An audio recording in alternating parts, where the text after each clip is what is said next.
2014 वो समा जब देश ने कांग्रेस के कीचड़ को देखते हुए कमल का फूल चुना और भाजपा को, श्री नरेंद्र मोदी जी को सत्तासीन किया। और तब उम्मीद ये थी देश को कि शायद कमल का फूल उस गंदगी को, उस करप्शन की गंदगी को खत्म करेगा। लेकिन आज 8 साल के बाद वही कमल का फूल, वही लोटस, वही कीचड़ में पैदा होने वाला कमल का फूल आज देश की राजनीति के में, डेमोक्रेसी में किस तरीके का कीचड़ फैला रहा है, इसने सारी दुनिया में देश की राजनीति को शर्मसार करके रख दिया। लेकिन शायद वो सत्ता के नशे में चूर ये भूल गए थे कि जब परमात्मा भगवान कोई चीज पैदा करता है, उसके पतन का, उसके खात्मे का इंतजाम भी साथ की साथ ही कर देता है। और उसी 2014 में भगवान ने आम आदमी पार्टी के रूप में अरविंद केजरीवाल जी को झाड़ू पकड़ा के इस कीचड़ को साफ करने का काम दे दिया था 2014 में। कमल का फूल जितना मर्जी मजबूत हो, गंदगी जितनी मर्जी हो, झाड़ू की ताकत के आगे नहीं टिकती। यही गंदगी, डेमोक्रेसी की गंदगी, डेमोक्रेसी को शर्मसार करने का काम इन्होंने कर्नाटका में किया, एमपी में किया, गोवा में किया, महाराष्ट्र में किया, सब जगह कामयाब। लेकिन जब बारी आई दिल्ली की, तो दिल्ली में मुंह की खानी पड़ी इनको।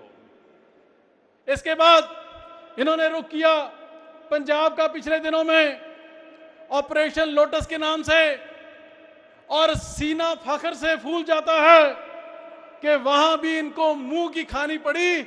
हजारों करोड़ का इंतजाम करके ये ना हमारे किसी दिल्ली के, ना पंजाब के विधायक को, तो क्या एक कार्यकर्ता को भी ये अपने साथ नहीं लगा सके। और हमें हैरानी हो रही थी उस दिन, जिस दिन पंजाब में ये ऑपरेशन चलाया जा रहा था। और जब ये ऑपरेशन चल रहा था तो इसके साथ ही उसी दिन ही गोवा के 8 कांग्रेस के विधायक कांग्रेस छोड़ के बीजेपी में शामिल हो गए। और पंजाब में सवाल कांग्रेस वालों ने किया कि जी हमें सबूत देना चाहिए ऑपरेशन लोटस का। हमें उस दिन यह महसूस हो रहा था कि जैसे पंजे ने लोटस को अपने हाथ में पकड़ रखा हो।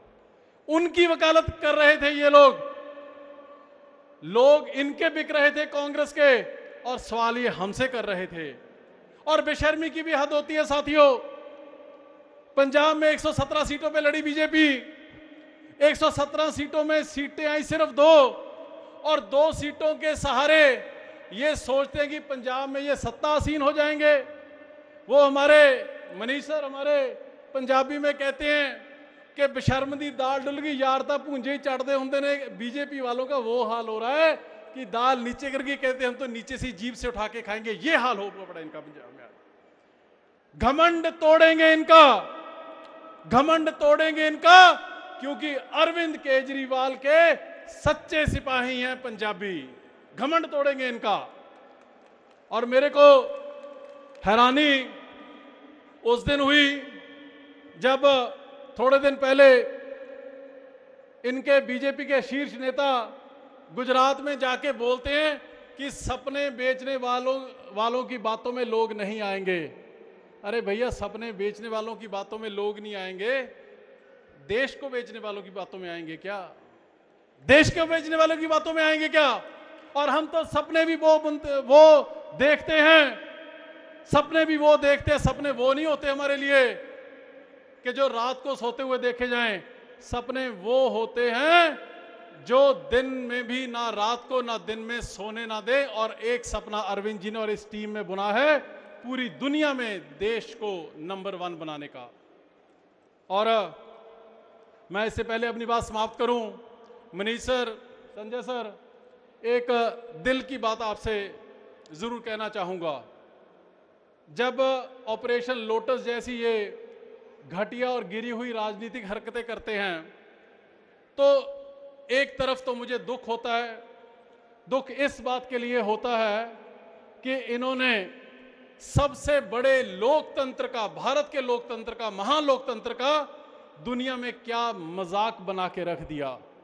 लेकिन साथ ही एक तसल्ली और खुशी भी होती है मेरे दिल को, और वो तसल्ली और खुशी इस बात की होती है कि आज जब ये लोग आम आदमी पार्टी के विधायकों को, आम आदमी पार्टी के कार्यकर्ताओं को तोड़ने की बातें करते हैं, लालच देने की बातें करते हैं, ईडी सीबीआई के नाम के धमकाने की बात करते हैं, तो देश के प्रधानमंत्री और उनकी पूरी जुंडली की आंखों में अरविंद केजरीवाल के नाम का, अरविंद केजरीवाल की शिक्षा के नाम का, अरविंद केजरीवाल के हेल्थ और एजुकेशन सिस्टम का, अरविंद केजरीवाल की ईमानदार राजनीति का खौफ जो है वो देश की प्रधानमंत्री की आंखों में स्पष्ट नजर आता है, मुझे स्पष्ट नजर आता है मुझे।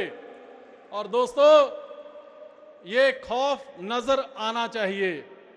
अगर एक आम आदमी शिक्षा, स्वास्थ्य, ईमानदार राजनीति, देश को नंबर 1 बनाने की राजनीति की बातें करके उन लोगों को जो देश को मजहबी नफरतों में बांटने की बात करते हैं, जो देश को लूटने की बातें करते हैं, जो अपने मित्र अडानी को 8 साल में 609वें नंबर से दूसरे नंबर पे अमीर व्यक्तियों में पहुंचाने की बात करने वाले अगर आम आदमी से डरते हैं तो ये खौफ स्पष्ट नजर मुझे तो आया, और अगर आपको आया तो दोनों हाथ खड़े करके आज इस मंच को विश्वास दिलाएं कि हम अरविंद केजरीवाल और आम आदमी पार्टी के सच्चे सिपाही हैं और इनको मुंह तोड़ जवाब जो है वो देंगे।